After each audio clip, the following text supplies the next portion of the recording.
All right, welcome back to the podcast, everybody, and welcome back to the podcast, Andrew. Thank you for coming. It's been, this is new. I mean, I did a podcast years ago and haven't restarted it. So to be back here, exciting to be behind a mic to kind of talk and dialogue and do something that I enjoy is exciting. But the setup is far different than what it was before. Yeah. So the intimidation factor is a lot higher now. I hope to hear this. Which is just great news. Success is just happening. So excited. Yeah. And also, I noticed you look a lot fitter than last time. I just got sick. That's what it is. Are you sure? Because I feel like on social media, I'm seeing you doing a lot of like workout things. And it's one of those things I think in the past year, I think a lot of people went through a couple of different things. And just for myself and my wife, we really challenged to get better and healthier. And it was an intentional decision. And I realized when I see people for the first time in a long time, they're like, "Oh, you lost weight. You look so much better." It's kind of like that weird compliment because you're like, "Okay, I remember how big I was before," which was absolutely true. I won't deny it. So, me and her, we've been on this like health kick in the past few years, really through COVID, and it's been but like not just size though. I feel like you just look fitter. Like I guess. Well, thank you. Thank you for broader that. shoulders. Thank you. I realize now that it's recording and it's not just an audio thing. I'm realizing I'm a little bit more insecure with the look of it now. Well, thank you so much for coming. And today we have a very specific topic we wanted to discuss, and it's something that's kind of taken the world by storm. Crazy. Yeah. Crazy. So the show, I'm sure you guys have heard, the number one show on Netflix in all like 90 countries, apparently. Yeah. It's Squid Games. Yeah. I'm sorry, Squid Game. It's 오징어 game, not games. A lot of people get that wrong. Yeah. They say Squid Games, but it's that one. It's about that one game. Yeah. So before we go further, if you guys haven't seen it, please go watch it. I'm sure we'll be there's gonna be a lot of spoilers in this conversation. I realized in our generation, 2 weeks after, if you haven't watched it now, it's like, okay, right, you can't be mad at spoilers. Yeah, that's true. Yeah, we gave you ample time, so yeah. So we're not gonna hold anything back for sure. So yeah, let's get your take. What did you think of the show? So I had watched it. I would probably say maybe 2 or 3 Mondays ago. And Monday's my day off because I'm a pastor on Sunday, or I'm a pastor, so on Sunday super busy. Monday I take a day off, and so I was at home and I was making lunch. And what I like to do is I like to watch something. So I was just like going through Netflix, and it usually takes me longer to pick something than how I eat. And then I just come across this like random show called Squid Game, and I was like watching the trailer. I was like, okay, this is kind of interesting. Not a big Korean show type of person, but then I was like, okay, really expecting it for it to be like kind of comedic, not serious, but it had this like weird twist to it and kind of intriguing. So I started watching it at noon, and then finished it that same day with the last episode starting at like 1 a.m. Obviously I had like my daughter to take care of, but it was like ready to just dive back in. The only thing is my wife didn't really watch it with me to the very end, so she caught like the last 3 episodes. But again, not knowing anything and going into it, just incredibly captivated from beginning to end, especially having no expectations about it, and just kind of going through the emotional roller coaster was unforgettable almost. Yeah, my story is a little similar. I started watching it at 10 p.m. one night. So 10 p.m. that was when both our kids went down. Like my wife was sleeping as well. I was kind of cleaning up downstairs. Yeah, and I got this new phone. It's like Galaxy Fold, so like it has a really big screen. Yeah. So I just opened it and I started watching it. And by the time I was done, I was halfway through the last episode, and it was like 5 a.m. Yeah, that's that's like 9 hours. Yeah, like almost 8 hours. So I said, you know what, I gotta go to sleep. So I went to sleep, and then as soon as I woke up, I watched the rest of the final episode. Yeah. So you watched everything but half of the last episode? Yeah. You couldn't just finish the last. I was so tired at that point, and I said, I wanna, because I think I watched up to the point where it's the last like 3 remaining. I see. Okay. And so it was like a good stopping point. They're eating dinner and all that. Sure. So I said, okay, before I get into the actual craziness, let me.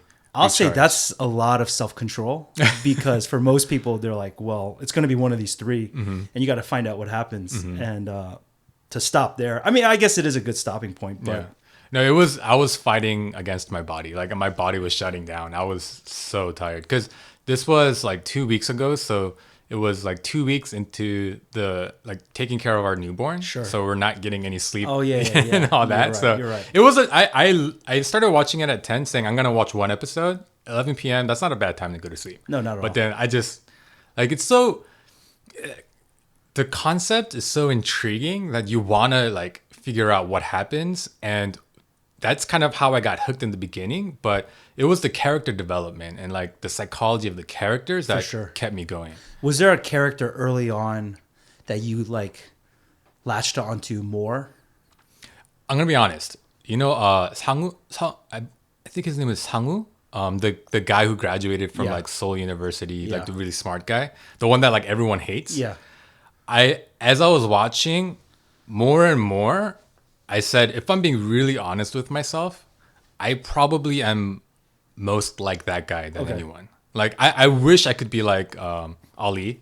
Sure. He's like I think the most unblemished good guy in this show. Like there's really nothing about him that's like a flaw. There wasn't anything that he did to put himself in the situation. He just got screwed over. Yeah. And was stuck in a situation where he had to provide. Yeah. Whereas I feel like with everyone else, there was a little bit of more selfish desires or like, greed and then it didn't work out. So, minus also Haebyuk, the North Korean defector. Right. Like that's a similar situation, which is why I feel like a lot of people root for her. Because the other characters, like they put themselves in those situations. You can't really blame them. But, with Samu, like, he was a character for me where I understood why he did what he did, but I could never be a fan of him because, he's playing the game perfectly. Like, he's the guy who should have won at the very end. And I don't necessarily know too many people who are actually rooting for, like, the main character.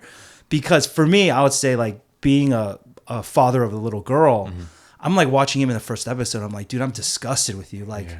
Oh, like you go into this game, like you shouldn't survive. Like you don't have any skills. You're not looking out after anything. You're just kind of this aloof character. And then, and so, I was curious to know like which character you kind of gravitated towards. Yeah. But for me, I still don't know where I land in terms of the characters. I think about, the cop, even like him trying to figure it out and just, I don't know, like I almost want to watch it again to kind of like build an opinion because everything was so new and I was trying to like digest everything, so quickly. Yeah. That, I'm just curious to know where other people kind of gravitate towards character wise. Yeah. And that cop's like kind of storyline, that's the most anxiety inducing part of the entire show. Cause at any moment he could be caught and he's like, but then like the way that he went about like picking up clues as to what he's supposed to be doing and things like that. That was, I think, really well done. I think any other show could have kind of just made him like a superhero where he just automatically knows how to do things and things like that. Yeah. But I think the way that they grew him into that role, I think was better than what other shows would have done. Sure. That I would say for me though, that plot line, it was probably like the most like it didn't fit the most into that plot line, if that makes sense. I don't know why. And maybe, the rumors are like there's like the rumor is he's gonna come back and there's a second part in the second season for him. So I'm not exactly sure like where that's going, and that's what I'm hoping for. But like the plot line just seemed a little bit just strange. Right. If you see the whole thing and how it ended. Exactly. Yeah. Just kind of like something that happened right in the middle. And then I guess it's over. But then in the main storyline, it doesn't, it just doesn't really fit. Yeah. Even how it started, it was kind of strange. Yeah. But then that twist was very interesting.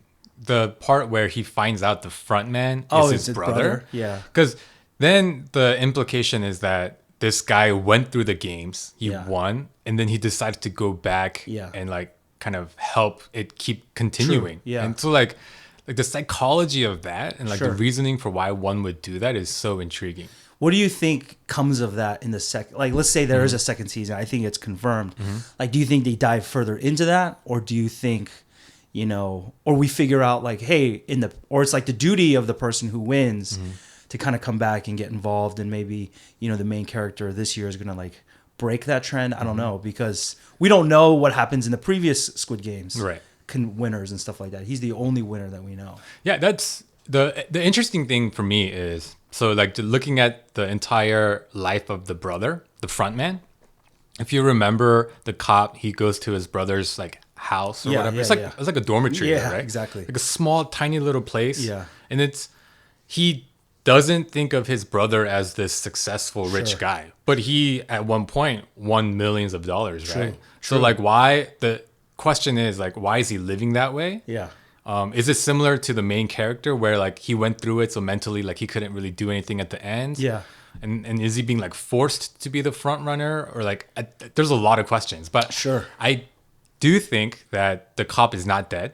Oh no, of course. Yeah, he got shot in the shoulder. Shot in the shoulder into water. Exactly. Every movie shows that, like, okay, he doesn't. If you don't see the dead body, he's not dead. Exactly. Yeah. So I think it's going to be a lot of the older brother kind of trying to convince the younger brother, the cop, into kind of thinking about like, and kind of convincing him, saying like, this is the reason I'm doing this. Sure. And why it's necessary, or something like that. I think that's kind of what's going to come about. Sure. Did your wife ended up watching it too? So my wife, actually, the reason I started watching it is because my mother-in-law watched it first. Oh, really? And she was here for like a month helping us with the new baby. Yeah. And my wife really doesn't like kind of these suspensey, thrillery stuff. So my mother-in-law just kind of like told her the entire story. Yeah. And okay. so it's as if she watched it, but she didn't actually watch it. Sure. Yeah. And that's one of the big interesting things for me, like me being able to talk about it with my parents and like other, elderly people, because generally like the Korean shows they watch are different than what the ones like I might watch. And there might be some overlap based upon like just super popularity, but like for them to have watched it and for them to have feel the hype around it. Yeah. Like my father-in-law has watched it. And so like anyone that I've known who's older have like, we've been able to kind of talk about, and this is like the first time that's ever happened, let alone like an American movie and I think Parasite was kind of similar to that. But, for me, I've like really tried to think like, okay, how does this like bridge this cultural gap? Yeah. And I know that you had asked me, that might be something that we want to talk about, but like you said, your mother-in-law was the one who brought it up to your wife, but then it's like sweeping across our generation, non-Koreans, like everybody's watching it, no matter age or language or so on and so forth. So like, I guess the question was like, why is it so impactful across the generation? Yeah. Like, I don't know. I'd love to hear your thoughts. For me, I think the impact, let me first say this. I think the reason why it's kind of broken cultural barriers is because I think every culture is going through this kind of income or wealth inequality. Oh, sure. In some level. Yeah. But I do think Korea, the reason why like Parasite came out of Korea, the reason why this show came out of Korea is because I think Korea's going through it at an extreme level. Like there's like very true. 3 families in Korea that kind of control everything, like Samsung, LG, Hyundai, and then like all their kids are like starting their own little businesses and they're taking over, and like all the mom and pops are kind of going under. Interesting fact, I didn't know this until I visited my brother in Korea. Big supermarkets in Korea, they have like designated days where they have to close down. Like really? Yeah, because the idea is so the mom and pop grocery stores, like they will remain open and it'll drive business there. So like there's like government intervention to that kind of level happening because of this income inequality.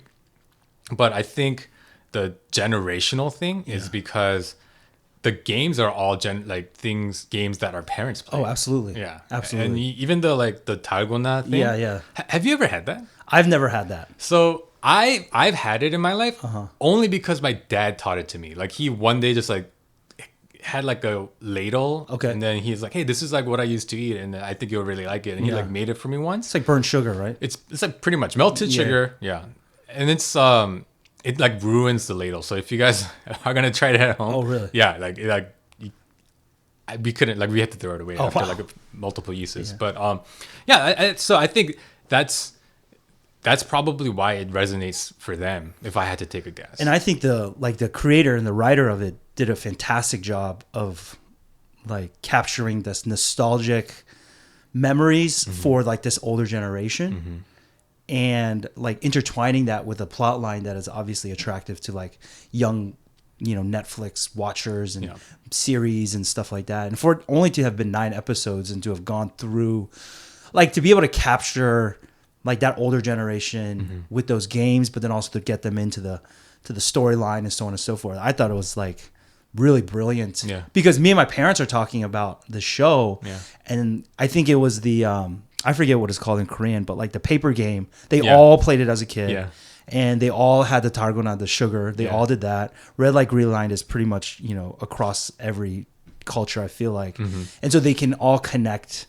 And they feel that nostalgia, right? Yeah. And, for us to have gotten introduced to that and even for the characters to be like, oh, I remember playing this as a kid and stuff like that. And so it's been an interesting conversation to have with my parents and, to be able to ask them about, like, what do you think about the show, though? Like, and all those things. I think it's opening up conversations if people are willing to have it with each other. And I also think, especially for Asian American parents, they know the desperation in terms of, like, seeking economic success. Sure. Like, they probably can, I'm maybe not to the level of the characters in the show, but to some degree, they can probably relate to,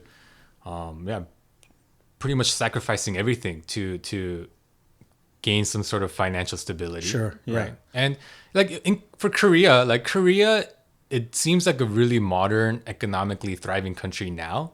But you go back like not even like 100 years, maybe it's less than that probably. Yeah. And it was like one of the poorest countries in the Eastern Hemisphere. Yeah. So that's saying something. So I think that memory is also fresh. For sure. Yeah. Especially for like, I'll talk to my parents, or my father-in-law. His wife had grown up in more of like the countryside, to where like the economic flourishing didn't reach quite that far, that quickly. And so there's still this like understanding or this tension that exists of like trying to obviously build some sort of wealth or a life for themselves and understanding like the economic struggles and stuff like that. And so, and before we go any further, actually, one thing I wanted to talk to you about is there are several things in the show that if you're not Korean, you might not have picked up on. Sure. And so, like, I was trying to think through this, and one big one is there's a scene where Sang-woo is like in a tub, and he's burning something on like the charcoal. The charcoal thing, right? So that's a very commonly used charcoal in Korea. I visited Korea like 3 years ago, and we used that to like grill outside and stuff like that. It's basically charcoal. Yeah. But the fumes in an enclosed space will kill you. Oh yeah. Yeah. So just that in and of itself, that charcoal is actually synonymous with like one like trying to commit suicide. Yeah. Like have you seen the show Itaewon Class? I have. I was gonna say like the only reason really I know about that scene is because they put the charcoal inside the van when people were, I think they were going on a trip or something like that, wasn't it? Well, in Itaewon Class? No, not in Vincenzo. Oh, I haven't seen Vincenzo. Oh, okay, never mind then. Yeah. So, but there's a scene in Itaewon Class where this dad is like really down on his luck, and he like can't really feed his kid. Okay. And like there's a grandma who's like a loan shark, and then she sees him and she's like, "What are you doing? Why are you out here? Why aren't you taking care of your kid?" And she sees that in his bag. Yeah. He bought one of those charcoal. Okay. I remember that scene. Yeah. I remember that scene. Okay. And then as soon as she sees it, she like starts like hitting him and like beating him. Oh, okay. And I'm sure like American audiences watching that scene of that show were like, "What's wrong with that?" Yeah. But that's implied that he's gonna try to like commit suicide. Yes. I do remember that scene, which I got confused. If you haven't seen Vincenzo, like that's another must. I just watched like the first half of the first episode last week. So I always tell people you got to get through 4 episodes. You got to get past like the Italian Korean kind of cheesiness, but it gets better. Okay, and so I'll give it another shot. Again, I'm not a big Korean show person, but like. I only watched the really popular ones as of right now. But in Vincenzo, I remember that there was a scene where there's a group of people who were murdered, but it was supposed to be framed as a suicide. And what they did was they were inside the car with the charcoal burning. And to make it look like they killed them. They committed suicide rather than them being murdered. Yeah. Another thing that I don't know if people caught is this distinction of like 형 and oppa. Yeah. And the most striking part was in the beginning where the gangster guy, Yeah. I forget his name, but whatever, Yeah. the gangster guy, he's like running away. Like it was after they put a pause on the games, and then he's like kind of out, and he's like trying to like steal money with like one of his like underlings. Yeah. And the underling keeps calling him 형님, 형님, 형님. But Yeah. in the subtitles, they just put his name constantly. And at the end, Tuseok or something like that is his name. And right after he reveals that he's like betrayed him, Yeah. he calls him by his first name. Yeah. So that is like in Korean culture, especially with like criminals like that. Like, for sure. The 형님 is like the formality of that is Sure. such a important, vital thing. Sure. And just the way that he turns from calling him 형님 to his first name was a real like kind of cherry on top of the betrayal. Sure. It's like kind of like crossing the line too. Oh, for sure. When he just called him like just by his name rather than giving him that honorary title. And it's interesting if you think about even in the game that even though everybody's like trying to survive and win, that reality of relationships still exists. In like I don't want like that ecosystem of honor and respect still exists even when they're trying to kill each other and trying to navigate around this game rather than looking at each other as like we're peers in this and we're just kind of opponents here. Right. There's still this like tension of if you're older than me, you still get this honor and stuff like that. Which you're right. I mean, if you're watching it as a non-Korean, you do miss out on some of the relational aspects, which is what a lot of the show's about. And especially because the subtitles, it's like hard to translate that, so they just instead of oppa or 형 or whatever, they just put the person's name. Especially like the really sad scene of Ali dying. When he realizes that Sang-woo had betrayed him, he doesn't call him Sang-woo still. He says, "Oh, 형." And then he dies. And then he gets killed. So like that, that's like another like even till his death, even after having that's like a real interesting juxtaposition, right? Even after realizing the betrayal, he hasn't let go of the bond that he has, and also at the very end when it's Sang-woo versus Ki-eun, the main character. And he says sorry. I think he says 형 미안해. Like really? sorry, I have 형. to rewatch it again. Yeah. I'm pretty sure he still calls him 형, like before he like kills. Before he kills him. Oh wow. Yeah. So like, but then to your point, it's like they had this. They were literally trying to kill each other until the very this end. point. Yeah. But then like he's still in the way that he addresses his 형. It's evident that bond was never really completely severed. For sure. Yeah. And it almost seems like him killing himself. And I had a conversation with somebody about this the other day. It's like, was that scene, was that enough to be a virtuous enough act to redeem, all the wrong that has happened? Obviously, this takes us to a different tangent in the show. Because a friend of mine was just like, they don't blame the rich people putting this together because it was everybody's choice, But then at the very end, there's this like tension of like, man, you just killed all these people for greed.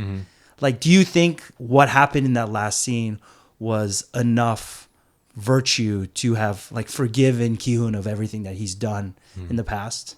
Like, do you see Ki-eun at the very end as being like redeemed, or is he still this like gambler, bad father type of individual? Yeah, that's hard.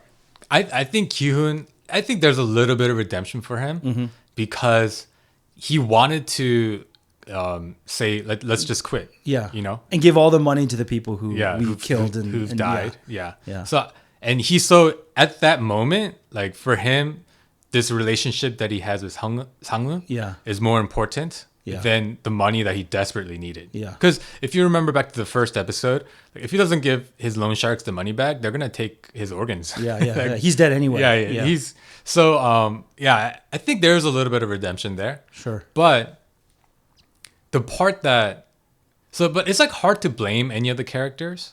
But the part that kind of made him cross over from kind of like aloof good guy Yeah. to like kind of malicious bad guy is when he's playing the marble games. Yeah. And then like he kind of like takes advantage of the old guy's Yeah. like seeming Sure.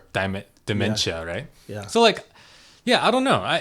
But can you blame him? Because Exactly. he's still in the game. Exactly. Right? And that's the conversation. It's Yeah. like, I think a lot of times we get lost when they've had to make these like decisions. Like either that person dies or I'm going to die. That's why I was thinking about Sang-woo's, what he did to Ali. Everybody hated him for what he did to Ali.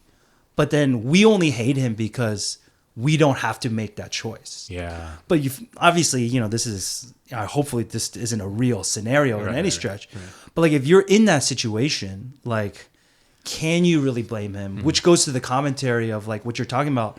Like it's easy for people, you know, I'll say like in my situation who have enough, who don't have to be put in these desperate situations to, you know, make these what may seem as like morally gray decisions to survive, right? And I think that's one of the driving factors of the show is because it really sheds light on the fact that, hey, there's a segment of this population in the world who finds themselves making certain decisions like this. And then there are like those who have enough in their life who tend to look down and be like, well, how can you make that choice or X, Y, and Z? But we don't know, right? Yeah. And I'll say this: I hated Sang-woo for what he did. You hate Kyun for what he did for like taking advantage of the old man. You know, when the old man reveals that he actually knew everything, you kind of are like, then you're like, oh my god, this old man is like he's the number one hero in the show. Yeah. But then I look back on it and be like, well, what else are you going to do in that situation? Yeah. Which goes to what's Haebyuk and her conversation, which I think that was probably the best scene throughout the whole show is like their conversation, how they go about doing it, and like the back and forth and the tension of like, well, we'll play a game, you know. And I think Haebyuk was always going to come out of it because that girl knew like she didn't have the hope that Haebyuk has and stuff like that. And so, you know, it's so hard. It's so hard to be mad at him knowing like, okay, they're in the Squid Game and, you know, if you're playing the game, you're playing to win, to stay alive. Yeah. So you got to do what you got to do. But and all of this has to be put in the context of the fact that everyone had a choice. Exactly. Like they left. Yeah. And then they all decided to come back. Exactly. So yeah, you're right. You're absolutely right. Like I think the marble games was really kind of the hardest games to watch. Sure. Because I think you can put yourself in everyone's position. Like I was like, when you watch Kyun and the old man playing, like you can see like in his eyes, like I have to take advantage of this because look, this guy's losing his mind already. Like he's gonna die anyways. Like I can't die just to prolong his life a little bit more. And then like, and like Sang-woo, like he's like a really smart guy. So like coming up with that ridiculous like, I have a plan. Like we can get through it together. Like, none of the characters can be blamed. I think like it's just, and it's like that's the tragic part of it. I think the tragic part of it is, they all had this choice. They came, and they're in it to win. Like whether at the cost of someone else's life, they have to. Otherwise, it's like their own lives. Yeah, not even to win, but to stay alive. Yeah. Right, and they all, you know, it started off like, oh, I want the money, but it became very clear, like, well, we want to stay alive. Yeah. And then you see people get pushed to the point of when, you know, their principles or, you know, their principles they weigh heavier than their own life. Such as like, what is it? The glass ladder scene where the woman was like, I'm not going to win, but I told this guy like, you're like, we're going to die together. Right. So she was willing to like, you know, stick to her like integrity, for lack of better terms, to be like, you screw me over. Like you're screwed over too. And then obviously she takes him down and stuff like that. Yeah. Which again, all of this is just like so beautifully orchestrated to get to the very end where it's like, you know, and to find out like there's more Squid Games happening after. Yeah. You're just like, whoa. Yeah. You know, I can't wait for season 2. Yeah, exactly. No, yeah, and I think it's just going back to the marble game between Haebyuk and that other girl. Yeah, like the real like I think tragedy of all of this is a person coming to a point of saying, like, I have nothing to live for. Like that was the saddest part for me. Like the girl who intentionally lost so that Haebyuk could win. Yeah. I mean, of course, Haebyuk's story is very moving. She wants to save her mom and take her brother out of like that orphanage and all that. Yeah. But the fact that someone gets to a point of like I have nothing to fight for, like I have nowhere to go, nothing to do, even if I were to survive. Yeah. Like I wonder how many people out there are actually in that situation of like there is no hope for me. Sure. And like the will to fight and move forward is totally gone. Do you think so with that character, actually I don't want to say disagree, but with that character, I think she realized like what she has the opportunity to do. Like before she was like, well, I have, I'm just here. And you could tell, I think it was like in the tug of war game or whatnot, where she was just like, well, I'm just here. I'm going to die anyway. Yeah. But then at that point when she was in the marbles with Haebyuk and she's talking and Haebyuk's, explaining like things that she wants to do with the money and stuff like that. She realized like, hey, anything I want to do is far less valuable to the world than her. And so I think her calling at that point is to give her the opportunity, which for me was like amazingly beautiful, but also like you're right, like heartbreaking as well. So I think she was able to find like a sense of like hope in her sacrifice because at the very end, I forget what she says. I wish I would have rewatched it before. Like that last sort of comment when Haebyuk was walking away. And, thanks for playing with me. Oh yeah, thanks for playing with me. And like that's kind of all she wanted was for somebody to kind of see her and like have a relationship with her. Yeah. And dude, I just got chills when he said that because I remember she's like, thanks for playing with me. And Haebyuk can't turn around because of she's faced with the reality of what's happening. And again, for me, that episode and that section and that storyline was probably my favorite. And the one that I think it rocked a lot of people as they were watching it because up until then you didn't really get to know Haebyuk that much. But then through that, you get to recognize, like, and you hear a story about her brother and stuff like that. And so, and I think that's the only time in the whole like Squid Game where someone makes a sacrifice for someone else. Yeah. I mean, I guess you could argue the old man did, but he was never in. He was never in the game. Yeah, he learned that at the end. Yeah. So I think that makes it also special. But so like, when just looking at that scene, it is like really beautiful and. Like she does have this like redemptive arc in that and she's like found her purpose and all that. Yeah. But when you like, for me, when I kind of like zoom out and look at the whole game, it's like, well, why did she have to make that sacrifice in the first place? Like why in society, like if I translate it to like a real world, why in our society, like do we have to be faced with this like desperate, like you have to do something that's so horrible to find meaning kind of thing. Sure. Yeah. I mean, so I agree. Like that scene, like just really got me thinking a lot. Yeah. And like just, it was really heartbreaking. Yeah. For sure. Yeah. I think the twist really kind of changed the what is it? The feeling of the show when they're now like faced with each other. Because everybody, up until that point, nobody thought like they were really going to have to like push each other to the edge. And that just obviously took it to that next level of emotion. Yeah. And in that game, remember there was a married couple that kind of, that was the other part. Yeah. And the real juxtaposition for me of someone in the game and like one of the VIPs watching was when there was this one like big fat white guy who had bet money on the husband. Yeah. And he sees the husband like about to like commit suicide. Yeah. And he's like laughing about it, kind of like, oh, loser, what are you doing? Like, I'm gonna lose money. Yeah. And like that, when you like think about just those two things, someone who's like first of all, he's already in the Squid Game, so emotionally and mentally he's already wrecked. Yeah. But then having to face the fact that he had a hand in the death of his wife. And driven to suicide in that way. Yeah. While on the other hand, someone's like living it up, having fun, watching as if like it's like a movie or something. Yeah. Like, for their entertainment. Like that was like that like made me so mad. Sure. Like that was like, oh my gosh, like that's the worst human being like ever. Yeah. That's and I haven't thought too much into the reality of, that segment. Like the relationship of like the rich and uber wealthy putting together the Squid Game, right? Because I remember like, again, this conversation I had with somebody else, like they don't blame the rich people because again it's their choice, right? But I think it's unfair to just simply say like, oh, the desperate people had a choice, they could leave.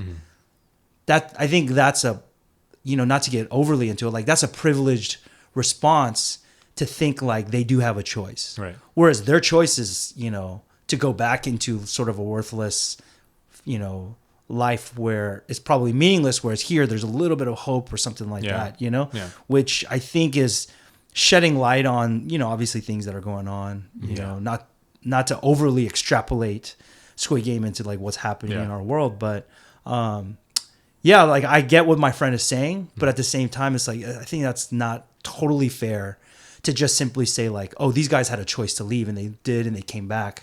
It's because they were faced with their realities. And if you're looking for a chance to be successful, like you're going to take whatever you can. And the more desperate you are, the further you're willing to go is what we're obviously able to see in the show. Yeah, I totally agree. And I think, especially in Korea, Korea as the culture being rooted in like Confucianism, there's a lot of like shame-based, I don't know what the word is, motifs or narratives in a lot of like different aspects of Korean life. And like I think that's what motivates Sang-woo the most, right? Sure. So like we think, oh, they have a choice to go back to their crappy life, but I don't think people understand the full depth of what that actually means. Sure. Like and like if you think about, I think that the reason why, I don't know if this is apparent to like American audiences, but the reason why they emphasize the fact that Sang-woo was this like well-educated, super successful, like went to a really good school kind of thing is because those are kind of the things that a lot of Koreans put pride into their children. Yeah, I'm sure you had to deal with like your parents talking about your grades and like you gotta go to of course. School. Yeah, all Asian Americans, right? And Koreans, Asian in those countries too.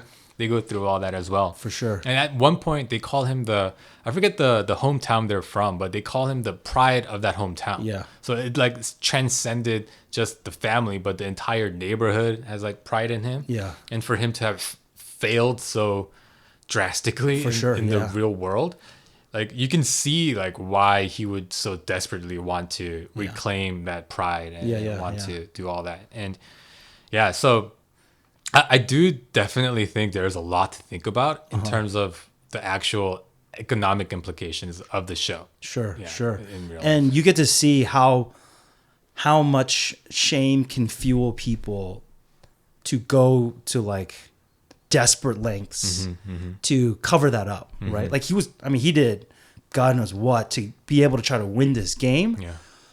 Not so that he could be wealthy, but like kind of what you're saying, to kind of regain the stature of the fact that, hey, I'm the pride of this hometown.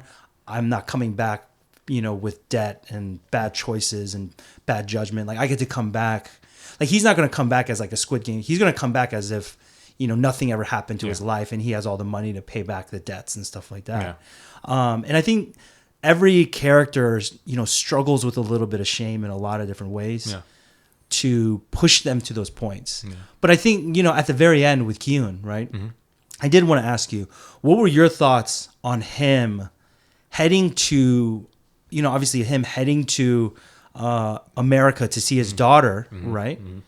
And then turning back to fight this moral war against the Squid Game characters, right? Yeah, so, like because it was in the subway and he sees the guy playing, and he realizes, oh, this game is still going on. Yeah.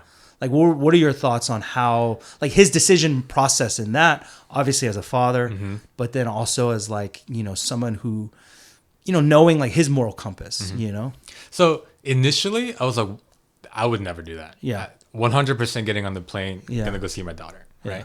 So that was my initial reaction. Yeah. But then I kind of started thinking deeper, as in, all right, if I have that feeling of like that, the strong feeling of I would go see my daughter, like I wonder if the trauma that he went through was such that the desire to end the games was bigger than that huge desire to want to go see his daughter. I see what you're saying. Because like I don't want to assume that he doesn't love his daughter. Sure, yeah. Because it was apparent in the first episode. He really loves his daughter, right? Yeah. So I had to reframe it to, oh, the desire to want to end it Yeah. must be so great. Sure. And I think that's a little evident in the way that he lived after the games. Like he didn't touch any of the money. Yeah. He was just kind of like, He wanted to be distant from all of that. Yeah. Until he saw the game guy, still going the game, on, yeah. or when he saw the grandfather. oh yeah. And then the that's year, right. yeah, he got twist. face to face with the grandfather, right? And then obviously that scene happened, and he realized actually like what the game is about. And then I think it was a year later. Yeah. You see him able to seize Haebyuk's younger brother, and then give money to what's his name, Sang-woo's mom, and stuff like that. Yeah. In a different sort of situation, he's using it to redeem, I guess, the game and whatever had happened. And then he comes face to face with the reality, like, oh, they're still doing this to people. Yeah.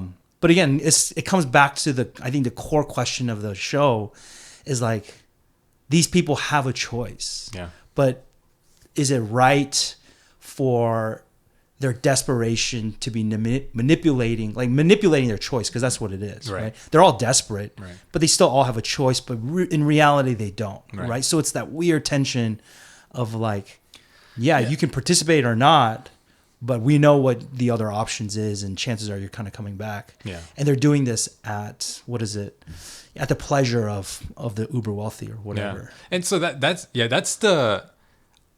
It's like hard to say there's a choice when both choices are your likely death. Yeah. Yeah. But then there's one of the choices has a glimmer of hope. Yeah. You forget about all the negative things that might happen, and then you just follow hope, right? Sure. Yeah, I think that's the overarching theme of the show, like hope, right? Because at the end, at the plot twist, when you realize that the old man is actually the guy who hosted the games, he makes a bet with Kyun and says, if someone helps that guy out, I'll give you money, and if he doesn't, then you have to give me all your money or something like that, right? Yeah.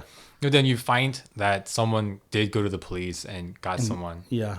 So they did help. So like I think like the overall kind of theme of the show is like there's still hope in humanity. Sure. Humans have hope. Yeah. But there are still like really nasty situations like the Squid Games where they're manipulating people's desperation to and like that was the most disturbing part. Like the whole game, like the whole series, as I was watching it, the answer I was looking for is why are these games happening? Yeah. Like who's putting it on? What's the motive, right? Yeah. And to find that the motive was I was bored pretty much. Yeah. Like that, like first of all, it was like, oh, that's such a unsatisfying answer. Oh, really? Okay. Like that, like I wanted there to be something more like crazy, something Sure. I don't know, more methodical or whatever. But then the more I thought about it, like I realized that I felt so dissatisfied, not because the answer was dissatisfying, but more because it was so disturbing. Sure. Like how can you kill 455 people Yeah. just because you're bored? Yeah. And you're just kind of like, But I mean, the truth is, like, I think the genesis of the idea of the show is, I hate to say it, like sort of based in reality. And somebody made the perfect comparison of like, you have, in Rome, you have the Colosseum that housed, the wealthy people watching gladiators, right? And I don't want to say like we do it to a certain extent with sports, but like, watching, there's this weird thing within our culture, and I think with humans to, in some ways, like, obviously people aren't killing each other by any stretch, but there's competitiveness, like competition that drives entertainment, right? Yeah. And so like you can't blame the uber wealthy, if that makes sense. Right. But then at the same time, it's like, well, this is true in our world in a lot of like more like safer levels. Yeah. But then it's a very slippery slope too, Yeah. And so that's what begins to like start to question, our perspective on the world and stuff like that. I'm a huge sports fan. Don't get me wrong. I'm not by any means, saying that sports is wrong, but like there is a certain element of, similarities, of what people enjoy. Yeah. Right. Like you still have, thousands of people going to watch people, fight or battle or something like that. The rules are different, right? But it's still there's still some similarities there. Yeah, and if you think about the videos that get the most views on YouTube and things like that, they're like most of the times they're like negative things. Sure. We're like drawn to human misery. Yeah. Like it's celebrity gossip. Oh, someone got divorced. Oh, let's see what's going on there. True. And it's like, I think there is if you're blaming the uber rich VIPs of the show, saying like how can they be so heartless? I think there is a check that you have to do to make sure you're not engaging in similar behavior at a smaller degree. And so like, and that's a tough extrapolation to take from the show. Like obviously, by no means am I saying like that's the reality, but I mean there's a thread, and I think this is why the show hits so hard, in our day and age, because people connect with it whether they know it or not, on a certain level of like rooting for a certain character in the show or rooting for a certain idea, or like getting angry or hurt or saddened or like excited about certain of these themes that like the show is like, whether it's intentionally or unintentionally doing. And it's, it's the reason why it's popular now is because it's so like ingrained within culture as well. And I don't know if you saw, but this has like been hitting the internet of like this show was actually created in 2009 by the writer, and it was just rejected. And I feel like, and as I was thinking about it, I feel like it was rejected because what the show was like representing didn't exist in 2009. But now in 2021, things have evolved 10 years later, 12 years, where like people can now see why, people want to watch this, right? Like times are different. And, obviously the internet has revealed and changed and evolved some stuff. And so, he in some ways saw it happening way earlier. And then now obviously we see it now. And I think also Parasite didn't hurt. Sure. Oh yeah. Right? So Parasite, if you guys don't know, a Korean movie, really great, go watch it. But it has similar themes, right? It has the theme of economic inequality. And the thing about Parasite though is the director Bong Joon-ho, he said that this is a tragedy without a villain, a comedy without a clown, is what he called his movie. And so like when you watch it, you can really relate to anybody. There's not like a set evil antagonist. And so like that was like really what was interesting about that movie. Sure. But I feel like with Squid Game, they took the same theme of economic inequality, but they actually did put a villain to it. Sure. It's the uber wealthy. And like I want to say that it's not too far off, because so one thing I recently read about that Amazon's been doing, the company. So I'm actually really I used to be anti-Amazon. But I realized I'm more so that way because Amazon's on the cutting edge of this kind of behavior. But recently what they did is they're testing out like these games in their warehouses. Like, so if you do something right, if you within a specific time get an item from one end of the warehouse to another or whatever, then they like give you points. Oh, sure. And then they like have it on like a display in the warehouse. Oh, so like, it's there's a phrase for that. I remember a friend of mine telling me, but basically introducing games to workplaces, like game elements to the workplace. Right. And then like if you don't do well, they fire you through the app, through like their worker app. Apparently like a lot of the warehouses, like it's not even a human being making the decision. They like check all your metrics, and if you're not working well enough, then it's like an automatic algorithm-based firing. Oh wow. Yeah. So like if you think about that, again, it's a little bit it's hard. It's harsh to make the connection between that behavior and Squid Game. But you can kind of see the dotted line, right? Like how they are similar. Like uber rich guy like Jeff Bezos is having fun going into space. But then he doesn't care about his underlings, like their livelihoods, whatever might be happening to them. So like I do think Squid Game is, if anything, it is kind of a warning to what our society might be going toward if we don't check ourselves. Interesting. Yeah. I mean, any thoughts on that? I mean, there's a lot. I'd have to kind of think through that, because I would say on the other side of it, right? and it comes to me like the first word that comes to me is like value, right? You know, obviously we use Amazon because of its efficiency.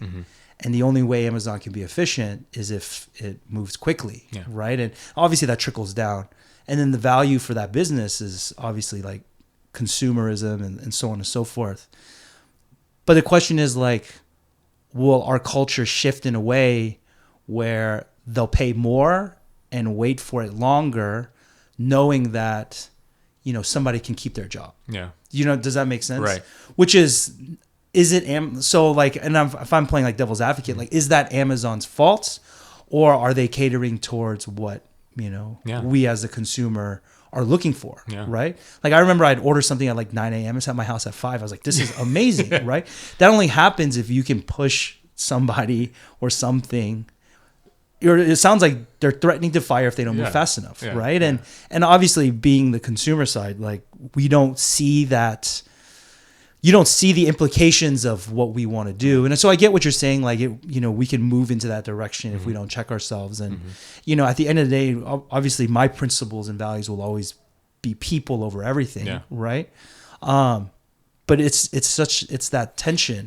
Right. It's that like, it's that tension of like our own sphere and making sure like we're enjoying our life and so on and so forth, but also thinking about, you know, what are the implications of other people, right? And I think at the end, and kind of bringing it back, is like I think that's what happens to Ki-hoon at the very end, right? He's like, I have all this money, I can take care of my daughter, I can go and do that, but I recognize that I need, if I'm not involved in this, who've had this sort of experience, to break this immoral sort of reality of people who feel like they have a choice, but they actually don't, and they're pushed to do this like terrible things. Like he's kind of caught in that tension, and we see kind of how he handles it, right? And you know, it's a tough battle for sure. And it's great. I don't know if there's a right answer or a wrong answer. I didn't know that about Amazon. I'm gonna be honest. I'll probably still use Amazon. That's the thing, though. It's Like you asked the question, can we blame Amazon? I don't think we can. If there's anyone to blame, it's us. You know, it's our behavior, it's what we want. And so, I'll be honest with you too. Like, even though I say all these things about Amazon, like I use them occasionally. Like, so it's like, it's so, like, you're right. The value of it, it's hard, especially when we don't see the other side. So like, if you knew someone who worked at Amazon and they said, hey, if you decide to receive your package a day later, then that'll really help me out. If you have that in front of you, then I'm sure that'll be an easier choice to make. Sure. Like, you're my friend. I don't need this until tomorrow. Like, I'll do that. But then because our society has built all these kind of walls between us, like it's like you can't really see that. So like you feel like your behavior is harmless. Let me ask you this: if the ending of Squid Game was that Ki-hoon talking to his daughter walks into the airplane and it just kind of fades out and that's it. Is that a better ending, or is it a better ending the fact that he's willing to go and fight against the next year of Squid Game? I personally would have liked the TV show better if he went to his daughter, just because I can relate to that more. But I like that they subverted that expectation and had him, because I think if there's a redeeming moment for Ki-hoon as a character, that's probably it. Him saying he loves his daughter, he loves his newfound wealth, but he's concerned about humanity overall. I think that was true. Whereas before, like, he chose himself over his daughter. In this situation, he's choosing like humanity and choosing like whatever's morally right. Over, obviously, like, his life is at stake now. He may never see his daughter again. And and I would agree. I think that redeems him from, like, you know, his relationship that he had with his daughter first. But again, he's still what is it? He's still leaving his daughter out there. You know, which is kind of tough. And obviously, I think the writer did it so that we can recognize, like, okay, now he's thinking about something bigger than himself. Right? And you know, like, if I think about it, it's sure he loves his daughter, but the daughter is having a great time in America. Like, she has her stepdad, she has her mom, Yeah. she's being taken care of, like she's fine as is. Yeah. And so for him to decide to not partake in that and then go the opposite way to help save these people, these Yeah. desperate people, I think that's pretty commendable. Sure. Yeah, the more I think about it, I think that's commendable. Let me ask you this. I had one question though. Not Ki-hoon, but Sang-woo at the end when he kills himself. Yeah. Do you think that was like sacrificial? Is there any redeeming quality in the fact that he did that? So I go kind of both sides. I say yes in the fact that he does it to say, like, he does it knowing like, okay, I can provide for my mom. All my mistakes can be covered, not by me. Like, I don't save myself from my own shame, right? Like, I give myself up for this to happen, and he trusted that Kyun would do it. But I also say no because, like, he kills himself knowing, like, if he didn't, he'd have to go back. You know what I'm talking about? Like, he'd have to go back to his life with nothing, now beat up, knowing, like, none of this money is going to anyone, right? So it's kind of like, you know, there's no such thing as a good deed type of sort of idea. Like, yes, he killed himself, but then he also, like, is saving himself from the shame, right? Like, because what's his name? Kyun was ready to, like, deal with the shame because he understood, like, I don't, like, at this moment, this is my line. I am not going to do this for this money. And I'm going to say all this, I know the rules, all this money is going to go to the families of people who owed money, right? And so in some ways their debts can be paid. Yeah. But me, I'm going to go back and deal with my own life and so on and so forth. Yeah. And what's his name? Sang-woo decided, no, you know what? I'm not going to do it. You're going to take my money, take care of my mom, and you win the game, if that makes sense. So I kind of go both ways. Yeah, I think Sang-woo is the one character who's like the same throughout the entire, most consistent. I agree. Yeah. His killing himself at the end was no different than him killing Sae-byuk in the previous scene. Yeah. It was one goal, and that goal is to, you know, redeem his, like, kind of good name and to take care of his mom and get that money somehow. So I think when I first saw it, I was like, oh, like, he did one good thing. But then I like thought about it, and I was like, oh, he did it because he was still the same guy. I think so. Yeah. And he was always, and I'll say this, like, everyone else kind of went through their ups and downs, went through their evolutions and such. But Sang-woo, you're right. He was the most consistent. He knew what he wanted to do at the very beginning. And you saw that when it came to the sugar game. Like, he knew what the game was, and he chose to kind of withhold that. Right. Even though they made this agreement, even though everybody decided, okay, we're going to be a team. Yeah. And he was just like, and like, he knew exactly. That's why he picked this, I forget what shape, the triangle shape. Yeah, the easiest one to the easiest one to do it, right? And because of that, that's why he's so hard to root for. Yeah. But, like, he's also the one where you're like, well, he's doing it the right way. Yeah. Right? Like, if you're trying to win this game. Right. So. Right. If you kind of take the humanity out of it. Exactly. Exactly. And that scene, I think, makes Ki-hoon's decision at the end to kind of just say, hey, let's quit this game, even more noble, is because he knew at that moment, like, after the game was done, he knew that Sang-woo knew what the game was because of his reaction. Yeah, of course. Right? So like, he knew from the very beginning, this guy was, like, kind of being dishonest. And he was only in it for himself. Yeah.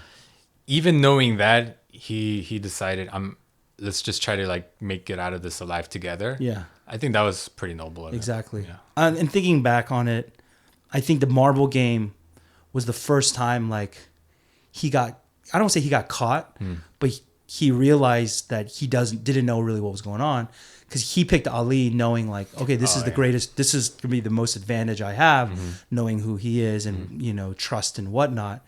And then when it came to the reality where they have to kill each other, that was like the one point of tension where he was like, okay, you know, this is going to be like, you know, he's going to have to come face to face with what he thinks is truly, like, morally right versus, you know, the decisions that he has to make to win this money, right? And that's why I realized, you know, that was so hard. You know, in that scene when he, like, screws over Ali, you're just like, dude, this guy's like heartless, right? Yeah. But again, I go back to the reality that you can't blame him. Yeah. You like, know, what do you? It's just your life. Yeah. Like, what are you going to do? Yeah. Exactly. Yeah. And that's still, I think, one of the only times in the series where he really loses his composure. Yeah, he does. When he like cries like I gave you the money like for the bus and like I did this for you. Like how you have to like let me live. You know, like So he really is not virtuous Yeah. at all throughout, and you really see it in that part. Yeah. Yeah. Yeah, well, we're coming up at an hour mark. Anything else we wanted to talk about that we didn't get to cover? No, not off the top of my head. I mean, I think I'm gonna go back and rewatch it and just kind of because there's so much. It's really dense. It's a really dense show. Somebody told me that if you rewatch it, there's some Easter eggs in there that you might miss. Like in the prison, I think in like one of the prison scenes, like when they take away all the beds, like you see all the games actually on the wall. Oh or something yeah, like that's that. right. Yeah. So there's a few Easter eggs in there that I think people miss. That I'd be interested in kind of going through it again. Yeah, there are a few theories. Like one of the theories that I actually don't agree with, but someone said that in the Subway game, like Subway where they're doing the IHTHT thing, like if you choose the blue one, then you're a contestant. But if you choose the red one, you become a guard. Because like one of the soldiers. In the really? games. I don't know if I believe that because what's incentivizing the soldiers to be that way, you know? But it's interesting because like as you watch the show, even the guards don't really know each other and they're kind of like anonymous. And true. There's a little bit of credibility there, I guess. But, I actually didn't know about that. Yeah. Also, depending on what doctor you choose, you're given a certain role. Right.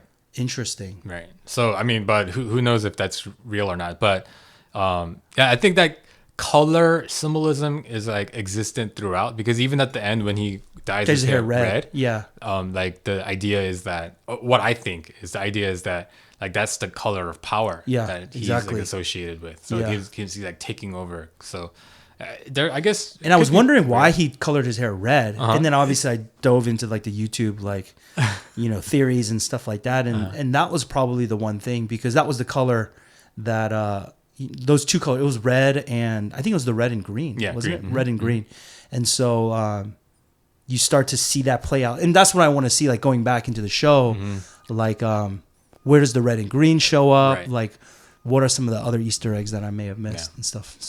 So then, lastly, let's talk about predictions for season 2. And what do you think is going to happen in season 2? I think the cop is going to be a part of like the front man's. He's going to be part of like the Squid Game, like behind the scenes, right? Okay. Now that he knows it's his brother, right? I think, they're going to kind of work something out.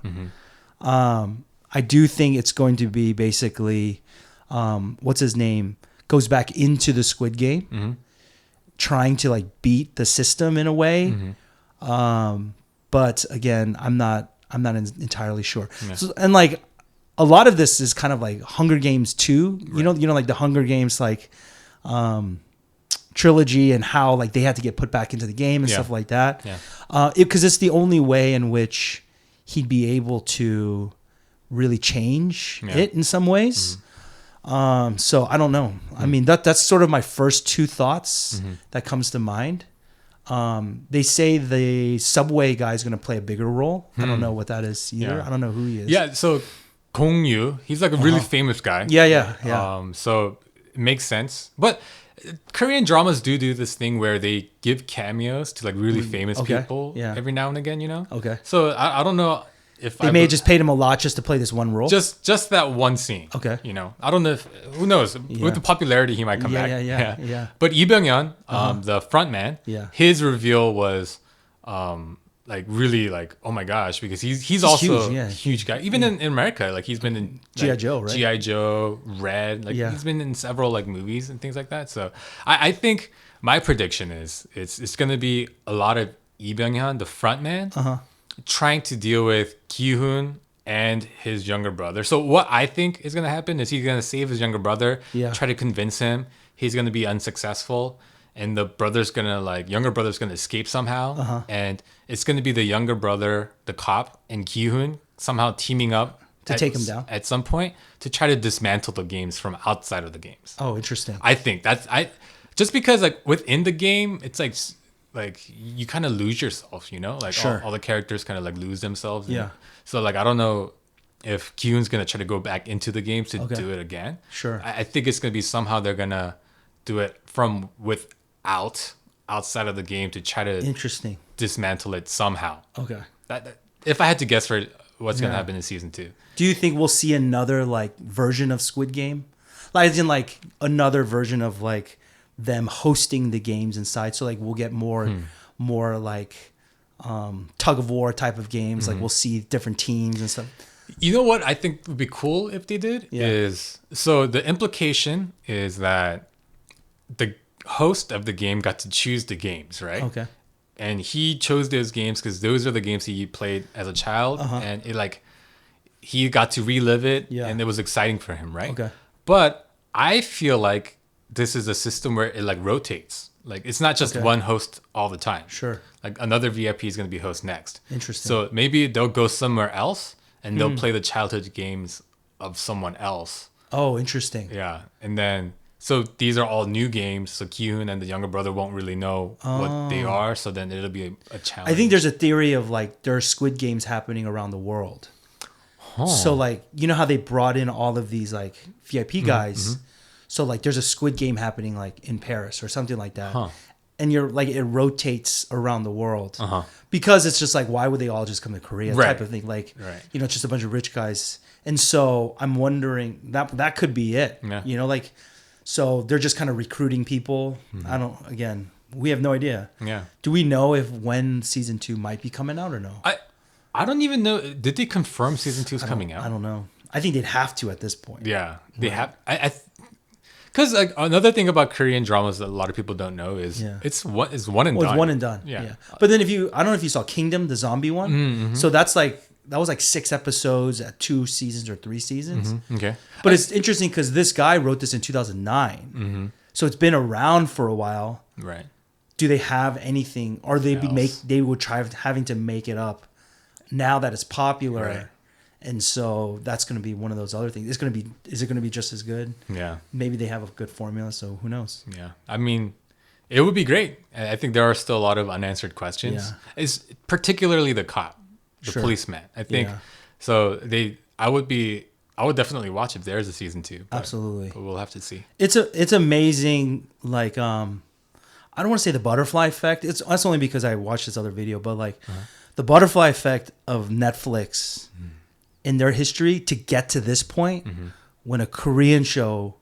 So I saw this, like it's a Korean show has English subtitles and audio, you know, being streamed on an American platform, you know, and then there's a Indian guy who plays a Pakistani. Like the butterfly effect to get to this point is absolutely crazy because, you know, nobody would have ever imagined like the world would be captivated by a Korean show. You know what I'm talking about? Like on Netflix. Because of, you know, just the history of entertainment. Yeah. Because of COVID and just everything. Like who knows if this would have ever seen the light of day without things getting to this point. So right. Yeah. I mean, it's amazing. It's amazing. You think back like 10 years ago, if you see an Asian on TV, like we would like assume, oh, Chinese or Japanese. Yeah, Chinese or Japanese. Yeah. Never would have thought it would be Korean. Like every time like something a little bit Korean came on, like I would get excited. Like, oh my gosh, that's Korean, you know? Yeah. So like to get from that to here where we are now, absolutely is amazing. I mean, my first experience of Korean in cinema was James Bond Die Another Day. Do you remember that? Oh, with the North Korean. Yeah, with Rick Yoon speaking Korean. And it was just horrendous. You know, I remember I'm like, this is unbelievably terrible, right? And this is Korean, you know? That's right. And now, like, obviously, you know, with K-pop and everything, it's just like, Korean food, and it's amazing. It's something to be like cherishing at this time. Yeah. I just wish it wasn't so twisted, you know, like, you know, like people are gonna think like Parasite, what is it? I don't know if you ever saw Snowpiercer. Yeah, Snowpiercer. That was like all of that, Old Boy, like all of that is just like dark. So, you know. I mean, that is true. Everything is dark. All the ones that became hits here are really twisted and like dark. Yeah, you're right. Yeah. And so, for better or worse, you know? But, I mean, it resonated with people, and that's why it's so famous. Exactly. Right? So, Yeah, maybe there's a little bit of darkness in all of us. For sure. For sure. Yeah. Well, Andrew, thank you so much for coming again. Thank you. Thanks for bringing me back into the podcast world. Yeah. And this conversation was really, I had a lot of fun. I can't believe that was an hour. Yeah. And so, yeah, guys, if you haven't seen Squid Game, why are you listening to this? We told you to stop listening, go watch it. But if you listened anyways, go watch it for sure.